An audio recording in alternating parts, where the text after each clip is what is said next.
Hi, welcome to Bonita's Kitchen and thank you for joining us. What I'm going to be making today is a delicious batch of multigrain bread. So if you're interested in knowing how to make it and you want to bake along, I'm going to show you the ingredients. So let's get baking. So what we're going to start with first is making our yeast. I got 3 cups of warm water. I got 1 tablespoonful of yeast. You could use fast rising or just your regular yeast, and 1/3 cup of honey. So I'm going to pour the yeast on into the bowl and let's get started. So we're just going to pour it on in and stir it around. And then once we got that stirred into the water, we're going to be pouring in the 1/3 cup of honey. We're going to let this rise, put it to the side for about 5 minutes or so and let it all rise together. Now what I'm using here today is a multigrain flour. If you can't access a multigrain flour, and this is going to be 7 cups that I'm pouring in here, and I'm going to be keeping 1/2 cup to the side for blending it together.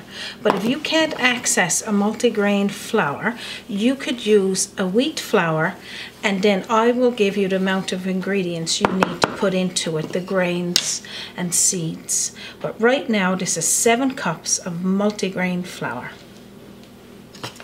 So what we'll do now, we're going to add in some extra ingredients. Even though I'm using a multigrain flour, I want to use extra grains into the flour. So we're putting a teaspoonful of sea salt, and I'm going to be using a teaspoonful of each one of these.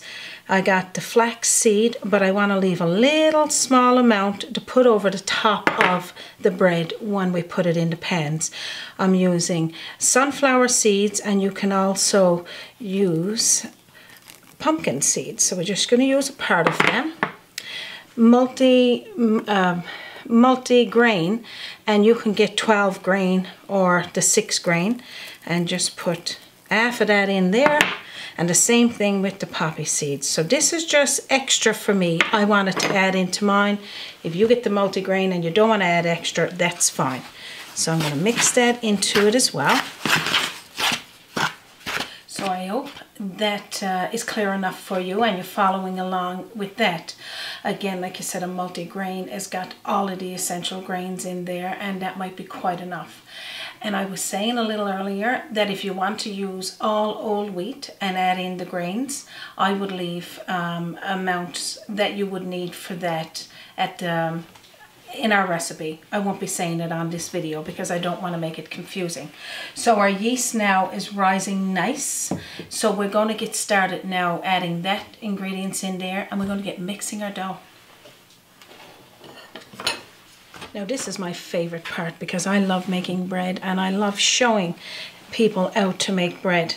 So our yeast is risen enough. We're going to pour this directly now into the center of our flour, and then we're going to top it with 1/4 cup of melted butter. So you're just going to pour that on in there as well, and then start mixing it around. Okay, so you want to make sure you're pulling in all of the flour as you get the moisture mixed in through it. If you got a KitchenAid, you certainly could use that to mix this, and if you don't, just get yourself a nice wooden spoon and mix it around until all of that liquid is combined. If you feel you need a little bit more liquid, this is when you would need to add it. Right now 3 cups is more than enough for this batch of bread, but just in case you got a little extra flour, you might need a little extra water. And that's all you need to do with that. So now at this point, I'm going to be using my hand. So what you're going to do is treat your hand like a mixer. You're just going to mix it all around because we want to get all of the grains that's in the bottom of our bowl into the dough. So you see what I'm doing there? And you need to work your dough for at least 10 minutes to activate the yeast and to get all of the ingredients combined together. So it's going to look something like that. So I hope you're following along nice, and those steps are clear for you. Again, you can ask any questions. You can send me a message while you're making yours or prior to, which would be better, so I can get to you. So that's all you need to do. Now what I'm doing now is folding in the dough, and I'll show you what that looks like. And when I say folding in the dough, this is all you do. You pull it from the side and bring it in. Now if your dough feels a little sticky, this is what you kept the half a cup for, just to sprinkle over and to work that in there. So that's how simple that is. And if you like making bread, this bread is absolutely delicious. So pretty much this is what you're doing. You're kneading it down, taking all of the flour and everything from the sides, and then folding in the dough. So again, you work your dough for about 10 minutes, give yourself a good workout, and then I'll show you what's next. So I'm going to show you that one more time. Pushing down, folding in, taking all the grains from the side and the bottom, sprinkling a little bit of extra flour if you need it, and then flipping it over, forming a ball like that. Then you're going to make you're going to open your bread. I always put the sign of the cross on my bread, and then you open it. The reasons for opening it: as it rises, you can see the texture inside your bread, inside your dough, and that's perfect. So that's all you need to do with that. So that's how easy it is to make your own homemade bread, and in this case, your homemade multigrain bread. Again, if you wish to just leave what you would get in the bag of flour, and you can use any type of flour, you don't need to use a name brand, just as long as it's a multigrain. And if you wanted to add more grains, do like I did there. Just take a teaspoonful, use half of it for the bread, the dough, and keep the rest, because we want to sprinkle over the top to have that nice look when we put it into the pans. So after we've done that, we're going to put the lid on our bowl, and then we're going to cover it. If you don't have a lid to your bowl, you can just use a piece of parchment paper or even a lid from your boiler. And then take a nice big towel, because what we need to do now, we need to keep our dough warm. We want to make it as warm as possible. Put it in to a sunny window or over the hood of the stove with the light on to keep it warm. 20 minutes to half an hour. And then when mine is risen, I'm going to show you what that stage is. So meet me back here when that's done. Hi, and welcome back to Bonita's Kitchen. Now I'm going to show you what the first stage of making and letting your bread rise looks like, and I'll show you the dough. So this is what your dough is going to look like, and you can see where we made that cross there, that it's opened, and look how nice the texture is. So what we're going to do, you could sprinkle a little bit of flour, and then we're going to fold in the dough. You can just listen to the cracking of the bread. Of course, maybe if I stop talking long enough for you to hear it. But I do say that every time. That could be a problem. No, Raymond. Okay, so now we're going to show you that. Just fold it in, flip it over, and it'll look like this. Put another sprinkle of flour so they don't stick to the sides. Give yourself another opening in your dough. And now what we're going to do is cover it again, let it go for another 20 minutes to a half an hour, and then we're at the final stage. So again, same as the first time, cover it with a big towel or a blanket, put it in a warm place. With it in a warm place, it'll rise faster. And then faster means you get your bread made quicker. right?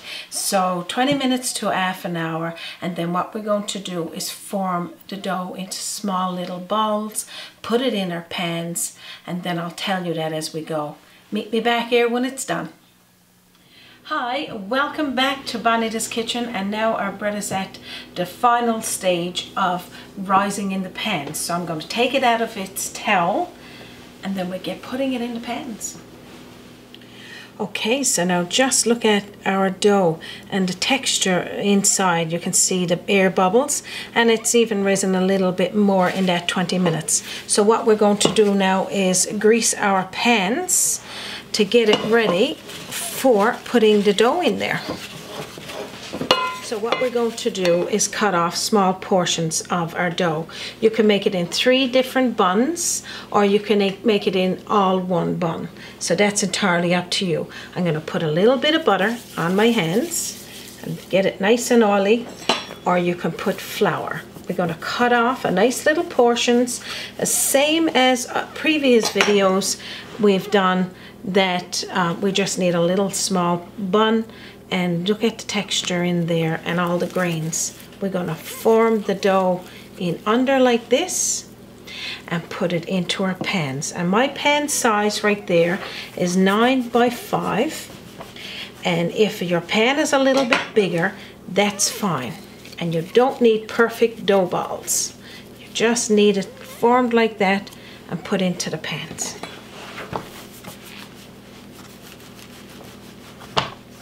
Put another little bit of oil on my hands, and as you can see, just look at all the grains in there.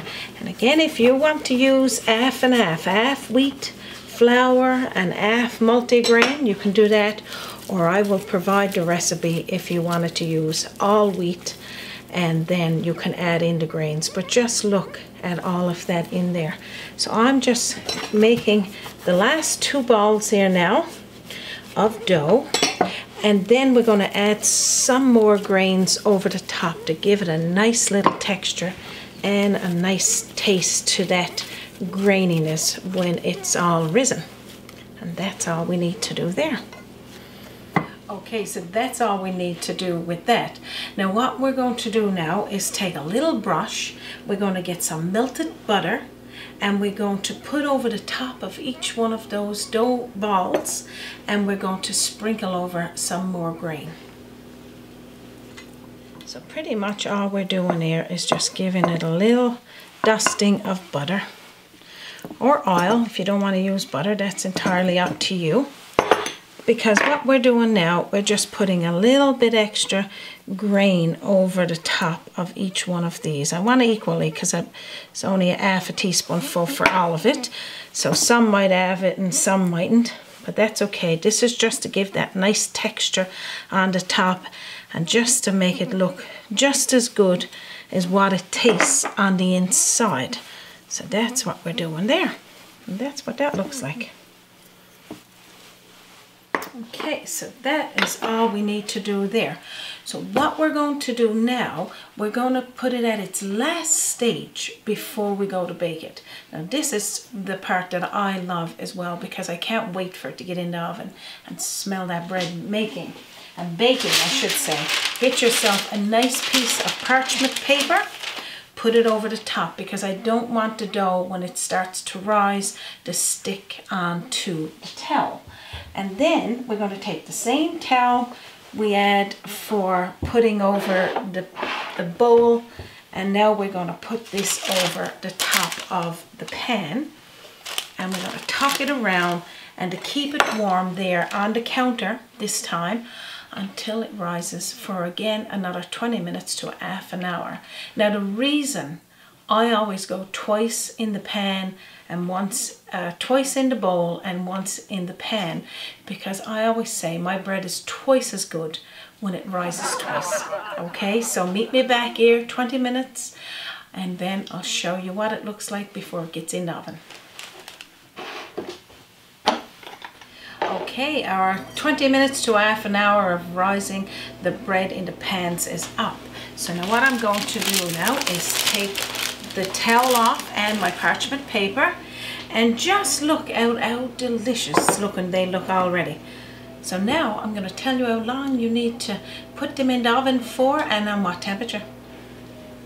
Okay, so what we're going to do is preheat our oven to 350 degrees, and we're going to put our pans in there for 30 minutes and then they're done. Okay, so what I'm going to do now is put mine in the oven and meet me back here when they're baked, and I'll show you what they look like. Just put them in the center rack.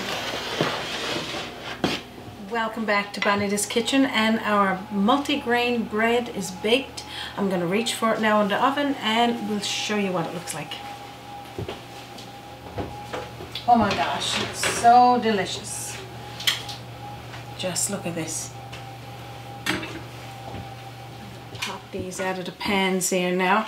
It's such an awkward angle to be on, and the gloves, my mitts never fit. So.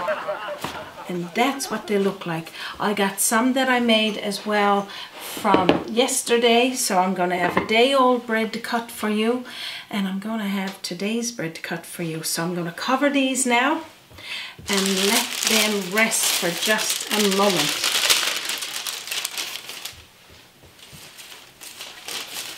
Before I totally cover them, I want to put another little bit of butter over the top. But I'm going to show you what our bread looks like right out of the oven, and then I'm going to show you after that what it looks like cut. And this just gives it a nice little texture too, and it helps when it gets it to soften the top, because I don't like a really hard top to my bread. I'm just going to cover it again here now, and we're going to reach for our other bread. So yesterday I decided to make a batch of the multigrain bread so as I can show you what they look like when they're a day old. Now this bread could stay fresh for anywhere to 2 to 3 days, and then, you know, each day goes on, it'll get a little bit stale. To prevent it from that happening, when it goes to room temperature, put it into a clear bag, freezer bag, and put it in your freezer and take it out. Date it when you put it in there. Take it out when you're ready for it, and it'll be just as fresh as when you took it out of the oven. So what I'm going to do now is cut a piece of this and show you what it looks like a day old, and then I'm going to reach for one of my fresh bread and show you what they look like right out of the oven. Now this is my favorite piece of the bread, is the outer piece, which we call it the eel here in Newfoundland and Labrador. And just look at the texture and all of the grains into our multigrain bread. So now what I'm going to do is reach for one of the fresh loaves and put here, and now I'm going to cut that. Okay, so normally I'd say let it rest for a little bit longer and then cut it, but here in our home we need the bread right away. We take it out of the oven and then we're cutting into it. So this is what you need, a serrated knife to cut it with nice. And this is what the bread looks like on the inside of this. And look how delicious, and the steam is coming out. I'm going to put some butter and jam on that one there now, because my mouth is drooling just looking at it. Now just look at this butter just melting all over our delicious multigrain bread. And this is some blueberry jelly that I just got out there at room temperature. I'm just going to put a little bit of it over the top, and that's what that looks like. And I'm going to put that here with our other bread for you to see. Delicious. So this is how easy it is to make your own homemade bread.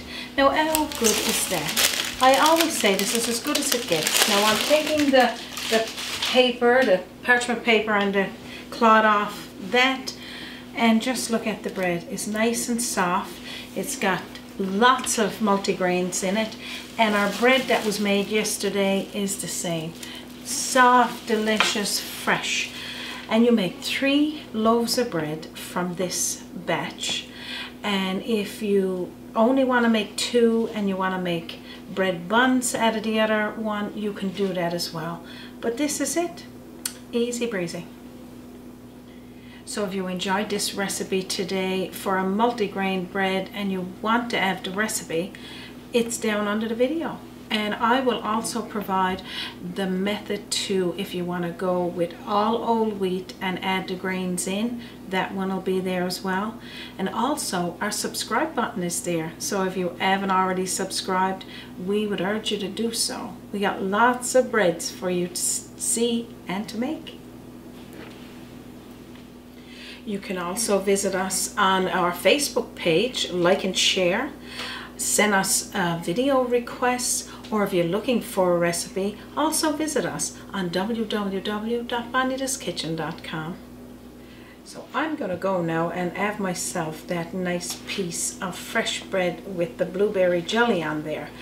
So from our kitchen to yours, thank you for joining us, and you have a wonderful day. Join us by the sea, a journey in culinary, always an open door. Bonita's kitchen to yours. Bonita's kitchen, to yours.